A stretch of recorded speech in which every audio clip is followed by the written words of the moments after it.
Bonjour à vous, chères créatures. Nous voici donc de retour en terre yakoute pour de nouveaux contes qui, je l'espère, sauront vous passionner autant qu'ils vous inciteront à ne pas appeler l'office de tourisme de Yakoutie pour visiter la région. On va dire que cette série de vidéos ne donne pas vraiment envie de faire le voyage jusque là-bas. Mais bon, ce n'est pas vraiment l'idée de départ non. Dans cette nouvelle incursion, vous allez découvrir plusieurs aspects des coutumes de cette contrée, comme les croyances découlant de la mort des défunts et le chamanisme, très présents encore de nos jours. Ainsi que d'autres à accomplir si on veut obtenir les bonnes grâces de créatures de nature divine, ou bien, au contraire, éviter leur naissance, comme des zombies. Car, oui, les morts revenant à la vie, il y en a aussi en Yakoutie. Et leur dangerosité n'a rien à envier à leurs homologues américains ou d'autres pays du monde, comme vous allez le constater. Mais pour l'heure, laissez-moi vous ouvrir le portail, afin que vous puissiez vivre ou survivre à ces nouvelles histoires qui se déroulent en plein cœur des territoires de l'autre monde. Yakoutie, conte 9, Kériti.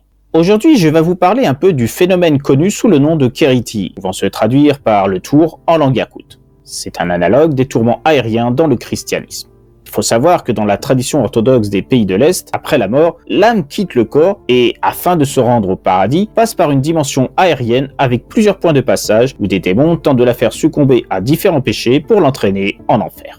On croit qu'après la mort, pendant quelque temps, l'esprit du défunt ne quitte pas la terre et visite une dernière fois tous les lieux dans lesquels il a été de son vivant. Pour 90% des habitants de la campagne, ces endroits se résument en principe au village natal et à ses environs. La différence entre le tour et les tourments est que les âmes qui y passent ne sont pas totalement invisibles ni silencieuses.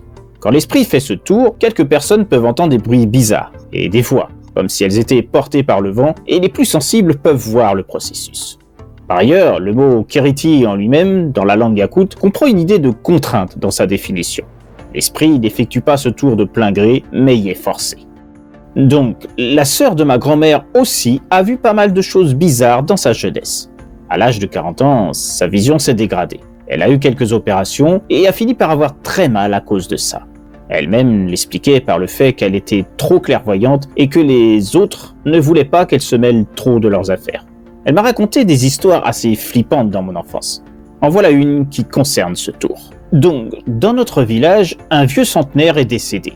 Il a été enterré et quelques jours se sont écoulés. La sœur de ma grand-mère et les autres habitants sont partis faire la fenaison. Bien évidemment, le défunt, au cours de sa vie, avait également passé beaucoup de temps à la fenaison, donc y passer lors du tour était tout à fait logique.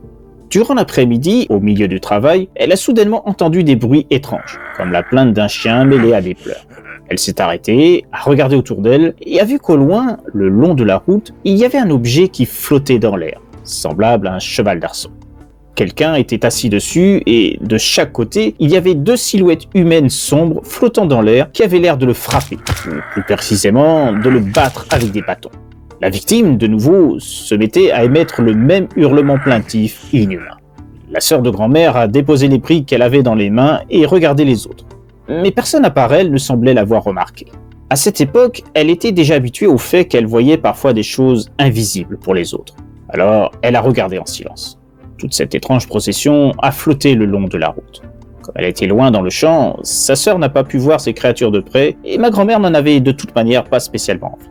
C'est juste qu'à un moment donné, elle a compris, d'une manière ou d'une autre, soit grâce à sa voix, soit grâce à son apparence, que la personne au centre était le bouc émissaire, celui que l'on bat, et qu'il y avait cet homme qui était décédé et avait été récemment enterré.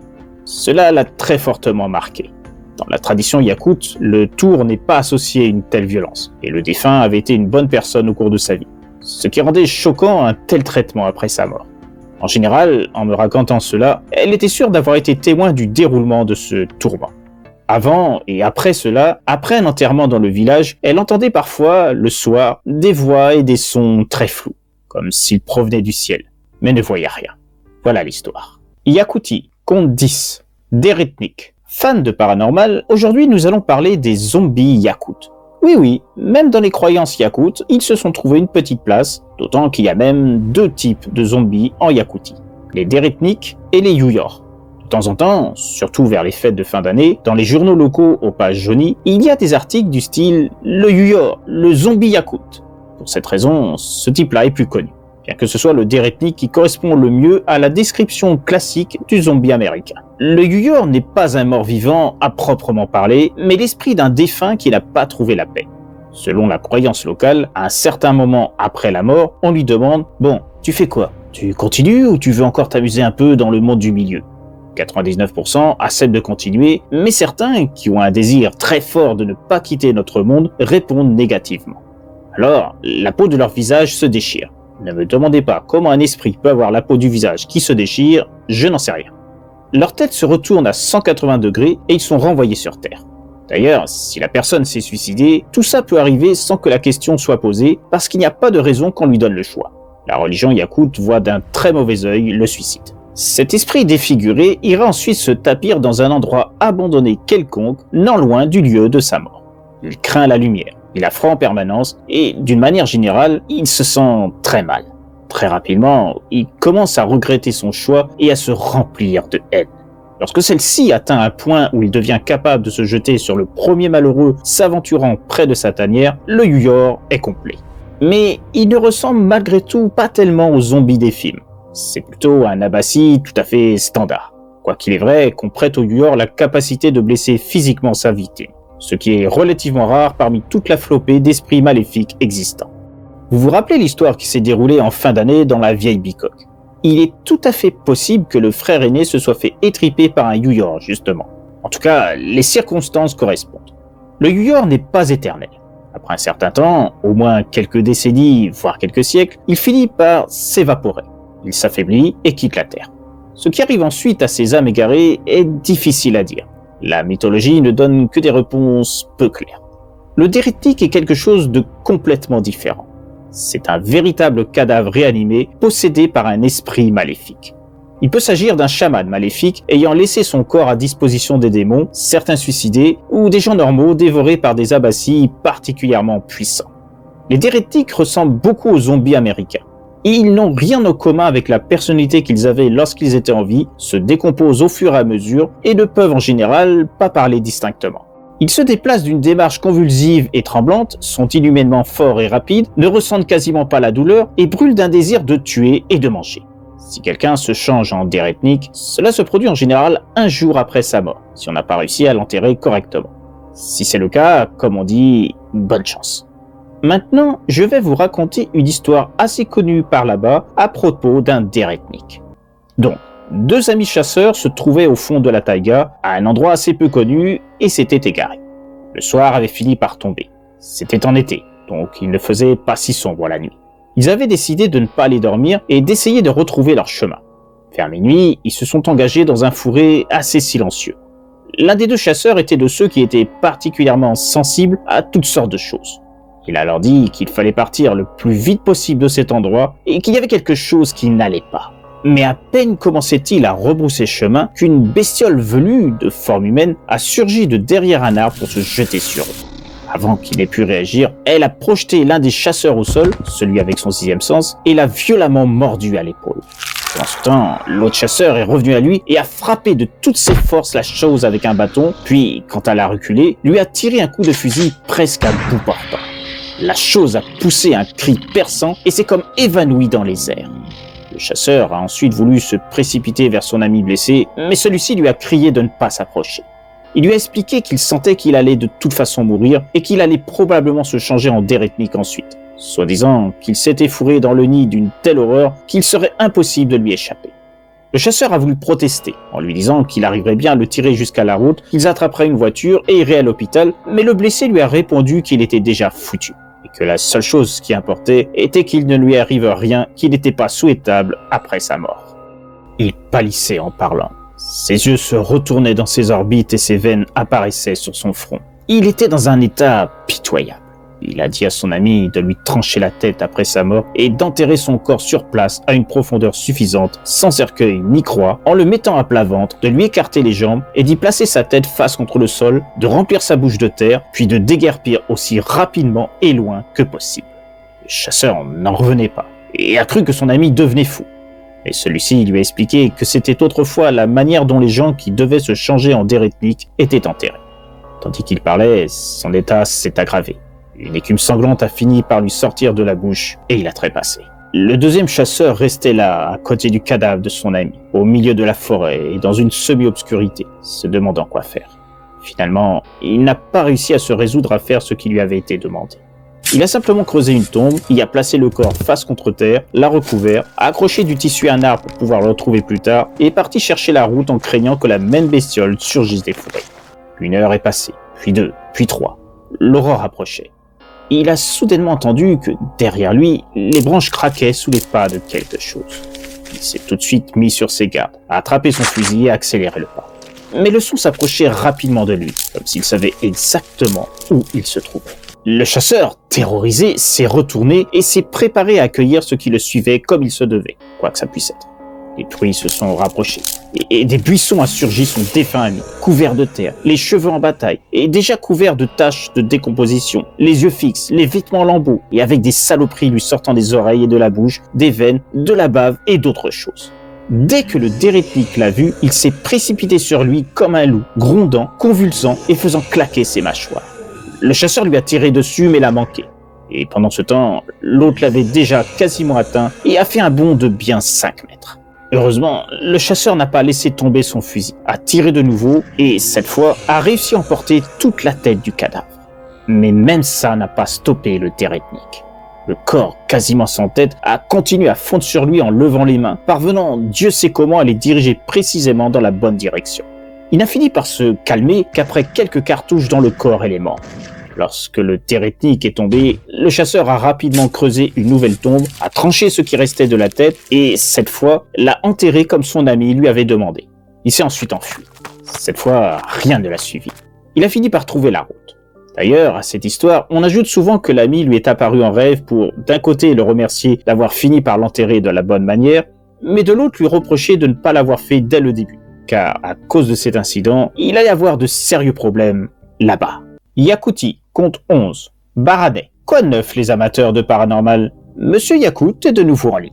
Je vais continuer à vous refiler des pastas issus du folklore de ma petite terre natale.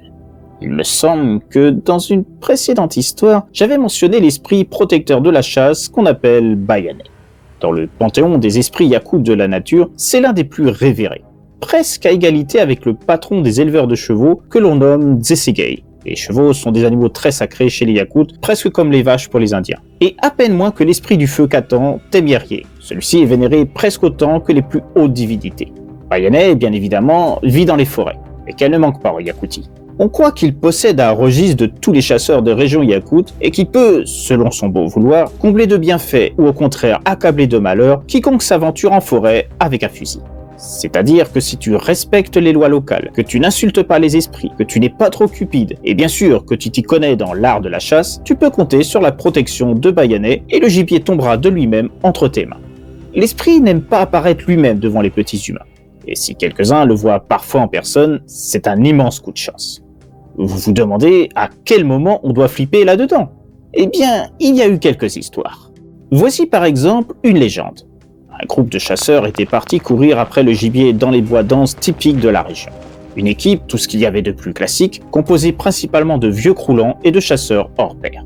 Ils s'étaient arrêtés près d'une rivière sans nom, avaient installé leur campement et commencé à chasser. Mais, de manière inexplicable, ils n'avaient croisé aucun gibier. Il y avait pourtant beaucoup de bêtes dans la forêt. Elles grouillaient de partout. Puis les gars n'étaient pas des novices. Ils s'en étaient agacés. « Ah, pas de bol, bordel !» et d'autres termes d'un vocabulaire plus fleuri. Le troisième jour, le plus jeune du groupe, qui avait eu 18 ans peu de temps auparavant, a fait un rêve. Alors qu'ils dormaient tous dans leur abri temporaire, une femme couverte de bijoux faisait surface dans la rivière et venait s'approcher de son lit dans ses vêtements trempés qui moulaient son corps en lui souriant.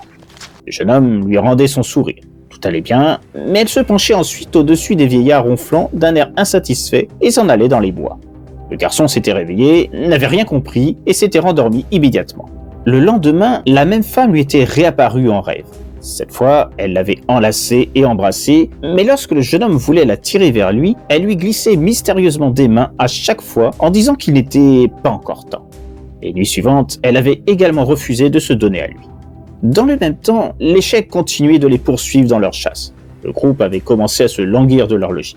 Ils avaient commencé à discuter, à se demander s'il n'était pas mieux de rebrousser chemin et de changer de lieu. Le jeune homme s'en fichait. Il n'avait que peu d'expérience et ferait ce qu'on lui dirait.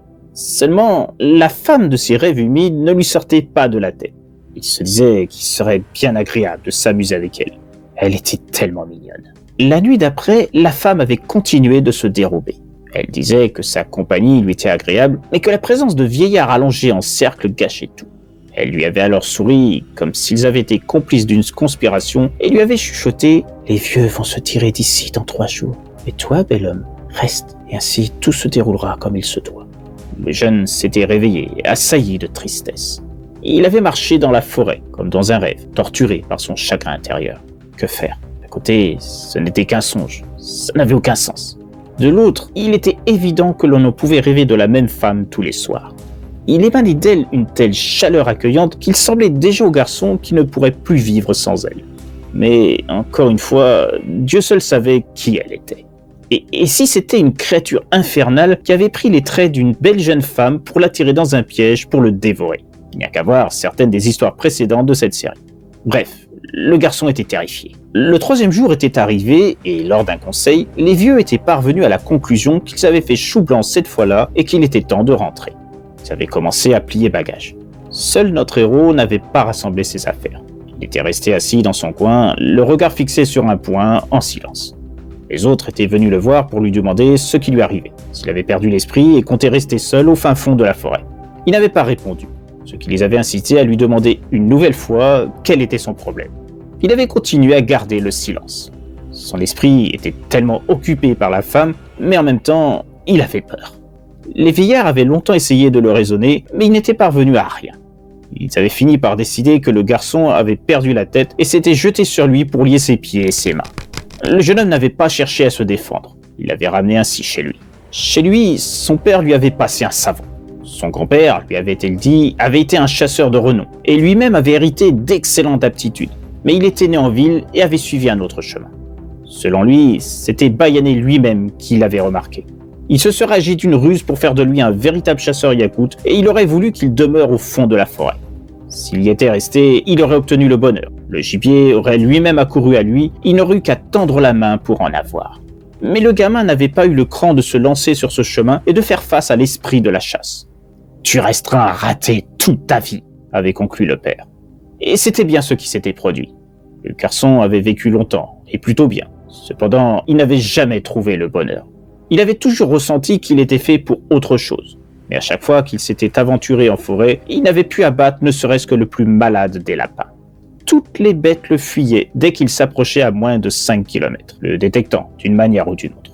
Ainsi avait-il payé l'offense qu'il avait infligée à Bayané. Voilà l'histoire, les amis. J'en enverrai d'autres plus tard, si ça vous intéresse. Yakoutie, conte 12. Les chamans yakoutes. De manière générale, parler des chamans, c'est aborder toute une thématique très intéressante. Avant la révolution de 1917, il y avait pas mal de chamans en Yakoutie, quasiment un par village. Ensuite, avec l'arrivée des communistes au pouvoir, le forcing de l'athéisme et l'élimination de tous les éléments non prolétaires qui sont venus avec, leur population a drastiquement diminué. Cependant, encore aujourd'hui, il reste des vieillards qui sont vénérés et à qui l'on vient des 4 coins de la République de Sakha demander des conseils, ainsi que la guérison dans le cas où la médecine se révélait impuissante. Il y a 3 castes de chamans selon le niveau de leur puissance. Les petits, les moyens et les grands. Cela dépend uniquement d'un facteur génétique et des facultés innées. Il y avait très peu de grands chamans, et chacun d'eux était en mesure d'entrer en contact avec la plus haute divinité de la religion yakoute, Yuryung Ar Toyon. De même, les chamans se divisent en sanguinaires, les noirs, et non-sanguinaires, les blancs. Il n'y a pas de différence particulière entre eux. Si ce n'est que les chamans sanguinaires n'hésitent pas à utiliser leurs facultés contre de pauvres gens parce qu'ils s'en foutent. Mais en général, les chamans ne cherchent pas à tuer les êtres humains, à part leurs ennemis les plus féroces. En revanche, la concurrence entre eux était rude. Les grands chamans étaient en guerre les uns contre les autres durant toute leur vie, s'échangeant malédictions et mauvais sorts et ne relâchaient leur attention à aucun instant pour cette raison. D'ailleurs, il est intéressant de noter que les femmes chamanes, les Udagan, on en croise de temps à autre au cours de l'histoire, étaient considérées comme au-dessus des plus puissants hommes chamans. En règle générale, si une femme devenait chamane, elle appartenait à la caste des grands ou au moins des moyens. La leader du classement était Lugadan Alisadak, qui a refroidi la moitié des grands chamans de son temps durant ses jeunes années et avait pitié du reste, à moins qu'elle ne s'en soit moquée. On rapporte que l'initiation des chamans se déroulait durant l'enfance, en général avec l'arrivée de la maturité sexuelle ou avant. Par exemple, l'initiation du 9e, d'Augustak, grand chaman du rayon d'Ust-Aldanski, s'est passée de la manière suivante. Le garçon avait 9 ans et était resté seul chez lui. Ses parents étaient partis quelque part. Il se trouvait dans la baraque et jouait sur le sol quand, tout à coup, le son du galop de toute une armée de chevaux s'était fait entendre dans la cour. Bien évidemment, le garçon a paniqué, s'est caché sous le lit. Les chevaux se sont arrêtés, puis des pas lourds provenant de leur direction et se dirigeant vers la bâtisse se sont fait entendre, et qui allaient non pas vers la porte, mais tout droit vers le mur contre lequel l'enfant était allongé sous son lit. Les pas se sont arrêtés à côté du mur et une grosse voix a retenti juste au-dessus de lui. « Voilà où tu te cachais! Enfin ces recherches qui m'ont pris 9 ans touchent à leur fin !» Après quoi, le garçon a perdu connaissance. À leur retour, les parents l'ont retrouvé en plein délire avec une forte fièvre sur le sol. Comme il se devait, ils l'ont emmené auprès de leur chaman pour le faire soigner. Regardant l'enfant, ce dernier interdit de le toucher. Il pouvait délirer, mais il ne fallait pas oublier de le nourrir. En effet, l'âme du garçon avait quitté son corps et se trouvait loin, dans l'outre-monde, en plein rite initiatique chamanique. À propos de cet outre-monde, le plus souvent, l'on dit que l'esprit messager mène l'âme de l'élu à l'un des endroits les plus sacrés de Yakoutie, et là-bas commence un sacré bordel appelé démembrement. Rien qu'au nom, on comprend qu'il n'y a rien d'agréable là-dedans. Je vais essayer de vous répéter les récits d'un moyen chaman que j'ai lu étant jeune, comme je me rappelle. Ce jour-là, il y avait de l'orage. J'avais couru sous une pluie drue pour retrouver une vache et son veau et les ramener à l'étable. Alors que je ramenais le bétail sous l'averse, j'ai vu dans la lumière des éclairs un arbre énorme se dessiner à travers la pluie et sur sa cime était perché un étrange oiseau qui ne cessait de me fixer. Son regard pesant m'a mis mal à l'aise. Et c'est comme si j'avais disparu ailleurs. De facto, le gamin n'a été retrouvé que le lendemain matin à la lisière de la forêt, accroché complètement nu à un arbre et tremblant de tout son corps. Après cela, on l'a ramené chez lui, il est resté sans connaissance pendant 3 mois, ouvrant à peine la bouche pour se nourrir. Pour cette raison, les événements décrits subjectivement ci-dessous se sont déroulés durant ces 3 mois. Je me suis réveillé au sommet d'une immense montagne surplombant un large fleuve aux flots déchaînés. D'après la description, cette haute montagne sacrée se trouve sur les berges du fleuve Lena, un endroit où, selon le récit, ont eu lieu de nombreuses initiations de chamans yakoutes. D'ailleurs, il est intéressant de noter que la localisation exacte de cette montagne est inconnue, s'il s'agit d'un point géographique réel. Je suis resté allongé quelque temps, le regard plongé dans l'infinité des cieux au-dessus de moi, incapable de me mouvoir. Ensuite, un gigantesque homme à tête d'ours, armé d'une lance et d'une grande hache, s'est approché de moi en se dandinant. Il a d'abord enfoncé sa lance dans le sol à côté de moi, puis il m'a décapité avec sa hache. Ça ne m'a pas fait mal. Après cela, il a enfoncé ma tête sur sa lance de telle manière que je puisse voir ce qu'il faisait avec mon corps. Il l'a méthodiquement séparé en petits morceaux de chair pendant quelques heures. Et ensuite, lorsqu'il a eu fini, des cieux ont atterri 3 êtres rappelant des oiseaux avec des visages humains. Ils ont commencé à trier les morceaux de ma chair en faisant quelques tas et en se disputant entre eux. Durant le procédé, ils ont également houspillé l'homme à la tête d'ours car il avait osé perdre l'un de mes doigts pendant mon démembrement. Ensuite, ils se sont envolés et j'ai vu un nuage de couleur métallique voler depuis le nord. De ce nuage, une horde d'êtres démoniaques a plongé en piqué vers le sommet de la montagne pour dévorer la chair contenue dans le tas à gauche, et y prenant de toute évidence grand plaisir. Ce qui est étrange, c'est qu'ils ont tout recraché ensuite, ou peut-être n'avaient-ils rien avalé du tout depuis le début. Ils se sont ensuite envolés, et de l'ouest est arrivé un nuage couleur bronze d'où sont venus d'autres êtres vaguement humains, qui se sont approchés du tas central et tout s'est répété. Ensuite est venu un nuage gris du sud, et des êtres pâles sont apparus en ricanant pour dévorer le tas de chair de la droite. Enfin, lorsque tous sont repartis, les oiseaux à tête humaine sont revenus et ont commencé à reconstituer mon corps à partir de tous les morceaux en les recollant avec leur propre salive. J'ai tout observé, interloqué, depuis ma lance, comment repousser chair, muscles et os. Ce processus a duré assez longtemps. Enfin, l'homme à tête d'ours a retiré ma tête de la lance et l'a remise sur mon cou. Et l'un des oiseaux a savamment léché tout le tour de mon cou et ma tête s'est rattachée à mon corps. Je suis tombé, ne pouvant pas me tenir sur mes jambes. Et j'ai ensuite entendu leur voix prononcer théâtralement au-dessus de moi. « Maintenant, tu es libre. Lève-toi, chaman moyen, ayant reçu l'onction du Nord par la volonté suprême. » Après cela, j'ai lentement reperdu connaissance et me suis réveillé chez moi dans mon lit. On m'a dit que 3 mois s'étaient écoulés depuis que j'étais tombé malade. Ce que ce chaman a vécu doit être compris ainsi. Son corps astral a été divisé en unités séparées et recollé par les esprits protecteurs du Nord, de l'Ouest et du Sud qui sont venus spécialement. Et comme l'initiation s'est déroulée dans un endroit sacré du Nord, il est devenu un chaman ayant reçu l'onction du Nord. On dit que l'esprit ayant assisté à l'initiation du chaman et s'étant délecté de son corps lui reste favorable à partir de ce moment et écoutera ses requêtes. Pour cette raison, l'initiation d'un grand chaman dure plus longtemps. Le corps est démembré en de plus petits morceaux et les invités, souhaitant le dévorer, sont plus nombreux. J'enverrai d'autres infos et pastas sur les chamans plus tard. Je suis un peu fatigué pour l'instant. On peut ne pas croire à certaines choses, mais en Yakoutie, il vaut mieux ne pas être trop rebelle à l'exécution de certaines tâches et surtout avoir l'esprit bien plus ouvert que n'importe où dans le monde. Tellement ce qui s'y passe à tout moment dans l'année dépasse bien souvent nos conceptions de la nature, de la vie et de la mort. La femme de la première histoire, Keriti, a bien compris que les cieux yakoutes ont une conception toute particulière du repos éternel, et ça donne à des jeux et plaisirs singuliers faisant fi du respect des morts. Le spectacle pour lequel elle était témoin pourrait bien lui faire craindre ce qui lui adviendra une fois mise en terre, et ce, même si sa vie a été un modèle de bienséance. Les caprices de certains esprits sont parfois bien peu compréhensibles. Le chasseur de la deuxième histoire, Teretnik, quant à lui, n'est pas prêt de faire la même erreur commise envers son ami. Parce qu'il se refusait à suivre scrupuleusement le processus adopté en cas de mort causée par une créature surnaturelle, afin d'éviter que la victime ne devienne un monstre à part entière, il a eu la plus grosse terreur de sa vie et a bien failli se retrouver, lui aussi, à l'état d'un mort qui marche. Il y a fort à parier que désormais, il mettra un point d'honneur à demander à quiconque de bien respecter les rites d'enterrement à tous ceux et celles qui auraient le malheur de vivre la même mésaventure que lui. Le jeune homme de la troisième histoire, Bayadek, pour sa part, regrettera toute sa vie de n'avoir pas eu le cran d'écouter l'incarnation de cette divinité ayant pris la forme d'une magnifique jeune femme, lui demandant de rester auprès d'elle. Pour avoir cru avoir eu affaire à un quelconque monstre, comme il a vraisemblablement entendu parler dans les récits de ses pères, par couardise, par manque de discernement, et n'avoir pas su faire la différence entre une divinité ayant revêtu une enveloppe humaine et une créature avide de sa chair, ou tout autre destin qu'il pensait désagréable, il a fait se diriger son destin vers un horizon opposé à ce qu'il aurait pu être. Il sait désormais que ce vide en lui qui l'incite, un peu malgré lui, à devenir un chasseur émérite malgré son incapacité due à l'affront causé à Bayenet, le minera chaque jour un peu plus, faisant de sa vie une existence morne et sans goût. Enfin, dans la quatrième histoire, les chamans yakoutes, vous avez découvert qu'il n'est pas simple de devenir ce qui constitue l'une des institutions de la Yakoutie, les chamans.